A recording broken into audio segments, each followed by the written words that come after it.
नमस्कार, बिहार मिथिला न्यूज में आपका स्वागत है। मैं हूं मनोज और बता दें कि होली मिलन समारोह में बच्चों को रंग के प्रति अवेयरनेस जागरूकता के लिए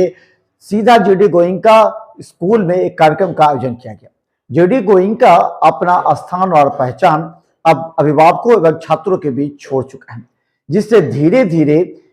मध्यम स्कूल जो है, मध्यम स्कूल का मतलब समझिए जहां मध्यम आय वाले वर्ग के बच्चे पढ़ते हैं, अब वो धीरे धीरे ऊपर की ओर जाने लगे हैं। यानी कि हम बता दें कि धीरे धीरे बच्चों का जीडी गोइंका के तरफ रुझान बढ़ा है और नामांकन भी लगातार होने लगा है।